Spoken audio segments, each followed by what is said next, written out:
Welcome to Thanjavur maths. இந்த வீடியோவில் நம்ம பார்க்க போகிறது 12th ஸ்டாண்டர்டுக்கான கண்டினியூட்டி அண்ட் டிஃபரன்ஷியபிலிட்டி அப்படிங்கிற சாப்டரில் 10th கொஷனில் செகண்ட் பார்ட். அதாவது 10th கொஷனில் அட் எக்ஸ் ஈக்குவல் டு 1 அப்படிங்கிறதுக்கு நம்ம வந்து ஆல்ரெடி ப்ரூஃப் வந்து கொடுத்துட்டோம். எக்ஸ் ஈக்குவல் டு 2க்கு வந்து டிஃபரன்ஷியபிளா அப்படின்னு சொல்லி செக் பண்ண சொல்லியிருந்தாங்க. ஒரு நாட் டிஃபரன்ஷியபிள் அப்படின்னு சொல்லி ப்ரூஃப் பண்ண சொல்லியிருந்தாங்க.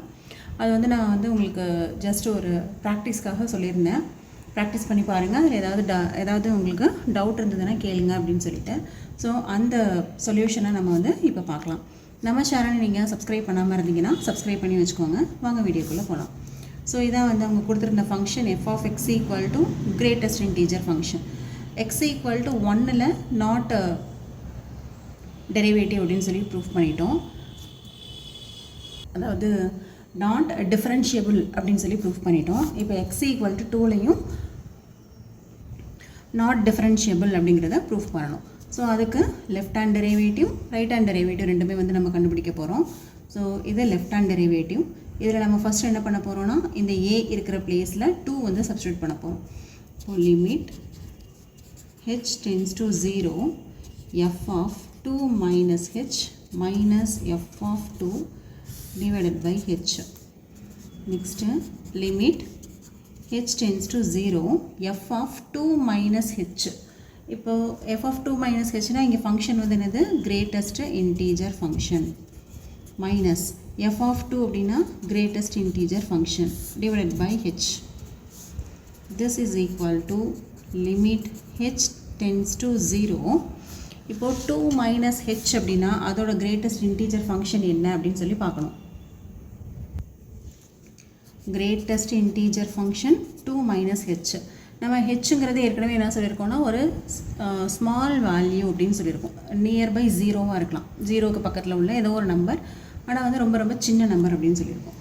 அப்போ 2லேருந்து எந்த ஒரு சின்ன நம்பரை நீங்கள் மைனஸ் பண்ணாலும் அது இன் டேர்ம்ஸ் ஆஃப் 1 பாயிண்ட் அப்படின்னு தான் வரும். ஏன்னா 2லேருந்து ஏதோ ஒரு ஃப்ராக்ஷனை ரிமூவ் பண்ணுறோம்.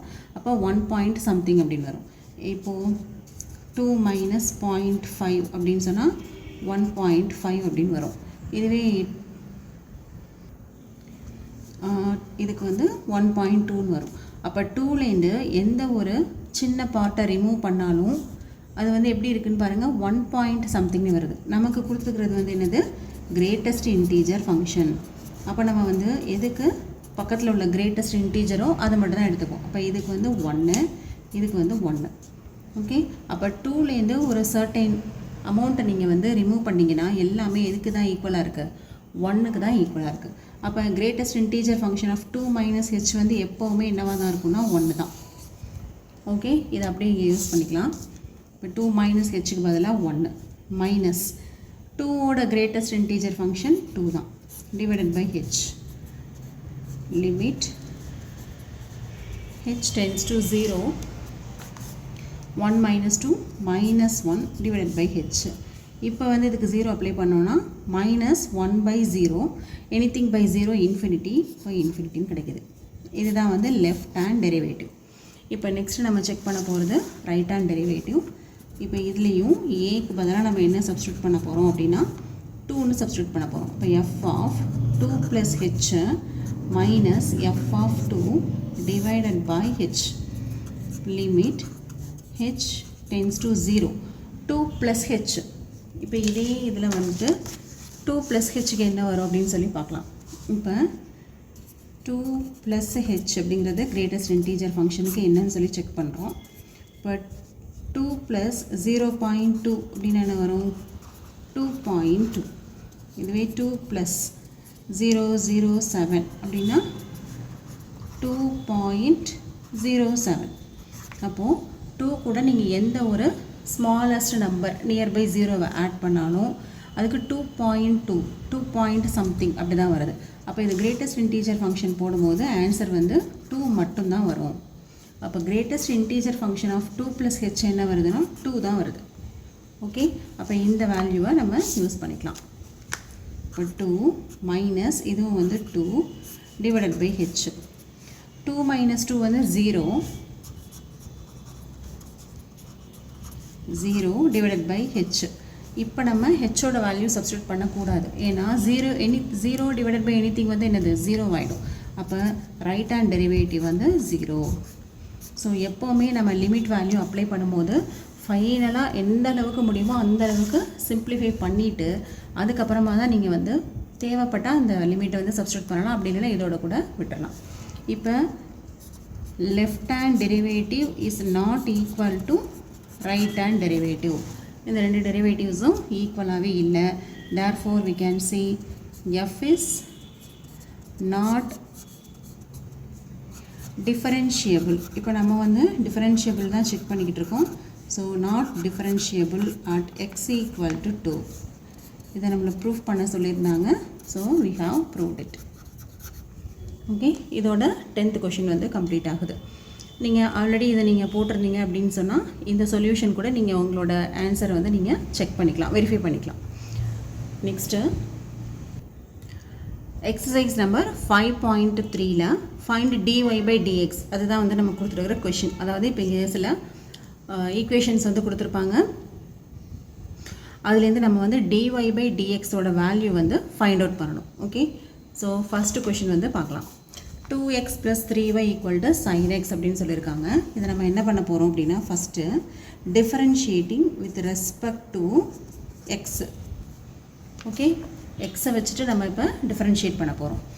இப்போ 2x, 2 வந்து எக்ஸு கூட மல்டிப்ளிகேஷனில் இருக்குது, அதனால் 2 வந்து அப்படியே போட்டுக்கலாம்.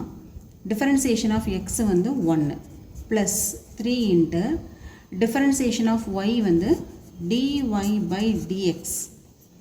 ஓகே, எப்போவுமே differentiation of x with respect to X தான் பண்ணுறோம். ஓகேவா, அப்போது டிஃபரன்சியேஷன் ஆஃப் எக்ஸை வித் ரெஸ்பெக்ட் டு எக்ஸுங்கும் போது இது என்ன வந்துடும்னா dx by dx. அதனால தான் இதோட ஆன்சர் வந்து 1 அப்படின்னு போடுறோம். ஓகேவா, differentiation of x with respect to எக்ஸுங்கும் போது dx by dx அதோட வேல்யூவை தான் 1ன்னு போடுறோம். ஆனால் ஒய்யை வந்து நம்ம டிஃபரன்ஷியேட் பண்ணும்போது differentiation of Y with respect to X, அப்போ இப்படி தான் வரும். ஸோ இதை நம்ம எப்படி எழுதணும்னா dy by dx அப்படின்னு தான் எழுதணும். ஸோ எங்கேயுமே நீங்கள் differentiation of Y with respect to எக்ஸ்னா dy by dx போடுங்க. இதுவே differentiation of z with respect to x அப்படின்னா dz by dx.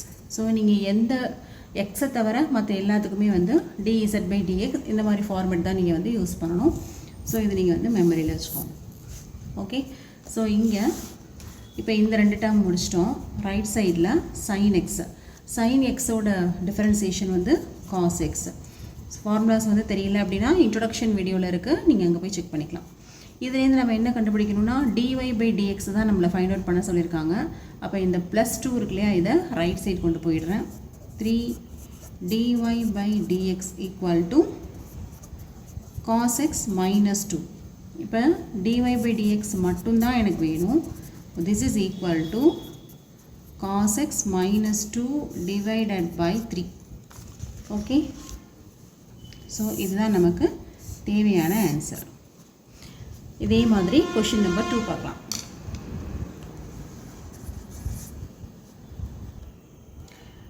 x plus 3y equal to sin y. இதிலேருந்து நம்ம dy by dx கண்டுபிடிக்கணும். ஸோ ஃபஸ்ட்டு நம்ம என்ன பண்ண போகிறோம், differentiating with respect to X. இப்போது இதில் உள்ள ஈச் அண்ட் எவ்ரி டேர்மை நம்ம வந்து டிஃபரன்ஷியேட் பண்ணணும். சரியா, கான்ஸ்டன்ட்டையும் பண்ணணும், வேரியபிளையும் பண்ணணும், இந்த மாதிரி ட்ரிக்னாமெட்ரிக் ஃபங்க்ஷன்ஸ் இருந்ததுன்னா அதையும் பண்ணணும். எல்லாத்தையுமே வந்து தனித்தனியாக எத்தனை இருக்கோ அத்தனையும் நம்ம தனித்தனியாக எல்லாத்தையுமே டிஃபரன்ஷியேட் பண்ணணும். ஓகே, இப்போ 2 வந்து கான்ஸ்டன்ட் அப்போ அப்படியே போட்டுருங்க, ஏன்னா அது எக்ஸு கூட மல்டிப்ளிகேஷனில் இருக்குது. டிஃபரன்சியேஷன் ஆஃப் எக்ஸு வந்து 1 ப்ளஸ் 3 இங்கே மல்டிப்ளிகேஷனில் இருக்கிறதுனால அப்படியே வரும். ஒருவேளை கான்ஸ்டன்ட் 3 வந்து தனியாக இருந்ததுன்னா டிஃபரன்ஷியேட் பண்ணும்போது 0. இப்போ y இருக்குது, ஒய்யோட டிஃபரன்சியேஷன் dy by dx. அது இப்போ தான் ஃபஸ்ட்டு கொஷனில் எப்படின்னு சொல்லி பார்த்தோம். This is equal to sin y. sin yயோட டிஃபரன்சியேஷன் வந்து cos y. இதோட முடிஞ்சிருச்சு இல்லையா. ஆனால் இங்கே ஒய்ன்னு ஒன்று இருக்குது. போன கொஷனில் பார்த்தீங்கன்னா இந்த இடத்துல sin xன்னு இருந்தது. sin xோட டிஃபரன்சியேஷன் வந்து cos x அண்ட் xோட டிஃபரன்சியேஷன் இந்த இடத்துல என்னது 1. இது நம்ம போடணும்னு அவசியம் கிடையாது, ஏன்னா நம்ம எல்லாமே வந்து differentiating with respect to X தான். அப்போ இங்கே sin xோட டிஃபரன்சியேஷன் வந்து cos x, xோட டிஃபரன்சியேஷன் 1. அதனால தான் இங்கே 1 நம்ம வந்து போடலை. பட் இந்த கொஷினில் பார்த்தீங்கன்னா sin ஒய்யோட டிஃபரன்சியேஷன் cos y போட்டுட்டோம். திருப்பி ஒரு ஒய்னு ஒரு டேர்ம் இருக்குது. ஸோ இதுதான் வந்து ஈச் அண்ட் எவ்ரி டேர்மை நம்ம வந்து டிஃபரன்ஷியேட் பண்ணணும். இதுக்கு பேர் தான் வந்து செயின் ரூல். அப்போ ஒய்யை டிஃபரன்ஷியேட் பண்ணோம்னா என்ன வரும்? dy by dx அப்படின்னு வரும். ஓகே, இப்போ இதில் 2 டேர்மில் dy by dx இருக்குது. ஸோ நம்ம ஒன்றா கொண்டு வந்துடலாம். 3 dy by dx மைனஸ் இதை கொண்டு வந்துடுங்க cos y dy by dx equal to இந்த +2 இந்த பக்கம் போச்சுன்னா -2 ஆகிடும். நெக்ஸ்ட்டு இப்போது dy by dx தான் நமக்கு வேணும். இப்போ இதை காமனாக எடுத்தால் 3 minus cos y equal to -2. Okay, இதிலேருந்து dy by dx equal to -2 divided by 3 minus cos y இப்படியும் கொடுக்கலாம். அதர்வைஸ் இந்த மைனஸை உள்ளே மல்டிப்ளை பண்ணிங்கன்னா என்ன ஆகிடும்? 2 டிவைடட் பை cos y -3. அதாவது கீழே உள்ள டேர்ம்லேருந்தும் ஒரு மைனஸை வெளியில் எடுக்கிறீங்க. மேலே உள்ள மைனஸும் கீழே உள்ள மைனஸும் கேன்சல் ஆகிடும். கேன்சல் ஆகிட்டு dy by dx வந்து ஃபைனலாக இதான் நமக்கு கிடைக்கிற ஆன்சர். ஓகே, ஸோ செகண்ட் கொஷினில் ஆன்சர் வந்து முடிச்சிட்டோம். Next third question. இப்போ இதுலேயும் நம்ம மாதிரி தான் differentiating with respect to X தான் நம்ம வந்து பண்ண போகிறோம். இப்போது ஃபஸ்ட்டு டேர்மில் ஏ வந்து ஒரு கான்ஸ்டன்ட், அப்போ அப்படியே போட்டுடலாம். டிஃபரன்சியேஷன் ஆஃப் எக்ஸ் வந்து 1 ப்ளஸ் பி ஒரு கான்ஸ்டன்ட்டு அப்படியே போட்டுருங்க. இப்போ டிஃபரன்சியேஷன் ஆஃப் ஒய் ஸ்கொயர் நம்ம ஏற்கனவே ஒரு ஃபார்முலா பார்த்துருப்போம் இல்லையா? டிஃபரன்சியேஷன் ஆஃப் எக்ஸ் ஸ்கொயர் வந்து என்னென்னு பார்த்துருப்போம்? 2x அப்படின்னு சொல்லி பார்த்துருப்போம். அப்போ இங்கே டிஃபரன்சியேஷன் ஆஃப் ஒய் ஸ்கொயர் வந்து 2y, அப்புறம் தனியாக வந்து ஒய்ன்னு ஒன்று இருக்கு இல்லையா? அதை டிஃபரன்ஷியேட் பண்ணும்போது dy by dx. ஓகே, ஒய் ஸ்கொயருக்கு டிஃபரன்ஷியேட் பண்ணும்போது 2y போட்டோம், திரும்ப ஒய்யை மட்டும் பண்ணணும். அப்போ அதுக்கு dy by dx equal to இதே போல் ரைட் சைடில் cos ஒய்யோட டிஃபரன்சியேஷன் மைனஸ் sin y, ஒய்யோட differentiation dy by dx. Okay, so இப்படி தான் வந்து ஈச் அண்ட் எவ்ரி டேர்மை நம்ம வந்து கண்டிப்பாக டிஃபரன்ஷியேட் பண்ணணும். இப்போ இதுலேருந்து நமக்கு dy by dx தான் வேணும். ஸோ அதை ஃபைண்ட் அவுட் பண்ணிக்கலாம். இப்போது லெஃப்டில் என்ன இருக்குது? 2by. எப்போவுமே நீங்கள் இதை எழுதும் போது ஃபஸ்ட்டு கான்ஸ்டன்ட் போட்டுருங்க, அதுக்கப்புறம் வேரியபிள் போட்டு அதுக்கப்புறம் ட்ரிக்னாமெட்ரிக் ஃபங்க்ஷன் எது இருக்கோ அது போட்டுக்கலாம். 2by dy by dx. இது அப்படியே லெஃப்ட்டு கொண்டு வந்தோன்னா ப்ளஸ் ஆகிடும். sin y dy by dx equal to இந்த ப்ளஸ் ஏ இங்கே போச்சுன்னா மைனஸ் ஏ. இப்போது dy by dx வந்து நம்ம காமனாக எடுத்துடலாம். அப்போது ஃபஸ்ட்டு டேர்மில் 2by, செகண்ட் டேர்மில் sin y equal to minus A. So இதுலேருந்து dy by dx மட்டும் நம்ம வந்து கண்டுபிடிச்சோம் அப்படின்னு சொன்னால் minus a divided by 2by plus sin y. So இதான் வந்து தேர்ட் கொஷினுக்கான ஆன்சர். ஸோ ஃபஸ்ட்டு நம்ம பண்ண போகிறது differentiating with respect to x. இப்போ ஃபஸ்ட்டு டேர்மில் பாருங்கள், இது வந்து கொஞ்சம் டிஃப்ரெண்ட்டான கொஷினு. என்ன அப்படின்னு பார்த்தீங்கன்னா, இதில் 2 டேர்ம் இருக்குது, எக்ஸ் ஒய் இருக்குது. இதில் ஒய் ஸ்கொயர் இருக்குது, tan x இருக்குது, ஒய் இருக்குது. ஸோ இது எல்லாமே வந்து சிங்கிள் டேர்மாக தான் இருக்குது. ஒய் ஸ்கொயருங்கிறது ஒரே டேர்ம், tan xங்கிறது ஒன்று, ஒய்ங்கிறது ஒரு டேர்ம் சிங்கிளாக இருக்குது. பட் இதை எடுத்துக்கிட்டிங்கன்னா எக்ஸ் இன்ட்டு ஒய் அப்படின்னு சொல்லிட்டு 2 வேரியபிள் வந்து மல்டிப்ளிகேஷனில் வந்திருக்கு. ஸோ இந்த இடத்துல நம்ம யூஸ் பண்ண வேண்டிய ஃபார்முலா என்ன அப்படின்னு பார்த்தீங்கன்னா d of u into v. இது நம்ம இன்ட்ரடக்ஷனில் பார்த்துருப்போம். டிஃபரன்சியேஷன் ஆஃப் யூவி, அதாவது யூவி மெத்தட் அப்படின்னு சொல்கிறது இதுக்கு பேர். இதோட ஃபார்முலா என்னது? U v dash plus v u dash. Okay, இதுதான் வந்து இதுக்கு தேவையான ஃபார்முலா. ஸோ இந்த ஃபஸ்ட்டு டேர்முக்கு இந்த யூவி மெத்தட் நம்ம யூஸ் பண்ணணும். எப்போ வந்து 2 வேரியபிள்ஸ் வந்து மல்டிப்ளிகேஷனில் இருக்குதோ, ஓகே, அப்போ வந்து கண்டிப்பாக நம்ம வந்து இந்த யூவி மெத்தட் ஃபார்முலா யூஸ் பண்ணிக்க வேண்டியது தான். அப்போ ஃபஸ்ட்டு என்ன பண்ண போகிறோம்? இதில் எக்ஸ் இன்ட்டு ஒய்யில் எக்ஸுங்கிறது தான் வந்து யூ, எக்ஸ் வந்து யூ, இந்த ஒய் அப்படிங்கிறது தான் வந்து என்னது? விங்கிற டேர்ம். அப்போ நம்ம ஃபார்முலா படி யூ வி டேஷ், அதாவது ஃபஸ்ட்டு டேர்ம் அப்படியே போட்டுக்கோங்க, செகண்ட் டேர்மோட டிஃபரன்சியேஷன் ப்ளஸ் ஃபஸ்ட் டேர்மோட டிஃபரன்சியேஷன் செகண்ட் டேர்ம் அப்படியே போட்டுக்கணும். ஸோ இதுதான் வந்து எங்கே பார்த்தாலுமே உள்ள மெத்தடு. ப்ளஸ் இப்போ இது முடிஞ்சிருச்சு. அடுத்த டேர்முக்கு வரோம். Y square. ஏற்கனவே ஒய் ஸ்கொயருக்கு நமக்கு டிஃபரன்சியேஷன் 2yன்னு தெரியும். அண்ட் ஒய்யோட differentiation dy by dx equal to tan xோட டிஃபரன்சியேஷன் சீக்கண்ட் ஸ்கொயர் எக்ஸு. இங்கே எக்ஸ் தான் இருக்குது. நாம் வந்து வித் ரெஸ்பெக்ட் டு எக்ஸ் தான் டிஃப்ரென்ஷியேட் பண்ணுறோம். அதனால் நம்ம இதோட விட்டுடலாம். dx by dxங்கிறது என்னது ஒன்று தான் வரும். இப்போ அது போட தேவையில்லை. ப்ளஸ் ஒய்யோட டிஃபரன்சியேஷன் dy by dx. ஓகேவா? இப்போது எக்ஸ் இன்ட்டு இப்போ இதை வந்து ஃபுல்லாக டிஃப்ரென்ஷியேட் பண்ணிடலாம். எக்ஸ் இன்ட்டு ஒய் டேஷ்னால் என்ன அர்த்தம்? டிஃபரன்சியேஷன் ஆஃப் ஒய், அதாவது dy by dx அப்படின்னு அர்த்தம். ப்ளஸ் எக்ஸ் டேஷ்னால் என்னது? Differentiation of x. Differentiation of x வந்து 1 into y plus 2y dy by dx. இந்த dy by dxையும் லெஃப்ட் கொண்டு வந்துடுங்க. Minus dy by dx equal to இங்கே சீக்கண்ட் ஸ்கொயர் எக்ஸ் மட்டும் இருக்குது. இப்போது நமக்கு தேவை வந்து dy by dx தான் ஃபுல்லாகவே வேணும். அப்போ அந்த டேர்ம்ஸ் எல்லாத்தையும் நம்ம வந்து காமனாக எடுத்துக்கலாம். ஃபஸ்ட்டு வந்து என்ன இருக்குது? எக்ஸ் இருக்குது. இதில் 2y இருக்குது ப்ளஸ் 2y. இங்கே வந்து மைனஸ் 1 இருக்குது. இங்கே 1 இன்ட்டு ஒய் இந்த ப்ளஸ் ஒய் ரைட் சைட் போச்சுன்னா மைனஸ் ஒய் ஆகிடும். இங்கே ஏற்கனவே ஒரு சீக்கண்ட் ஸ்கொயர் எக்ஸு. இப்போ இந்த ஒய்யை இங்கே கொண்டு வந்தோன்னா மைனஸ் ஒய். இப்போது இதுலேருந்து நம்ம dy by dx find out பண்ணோன்னா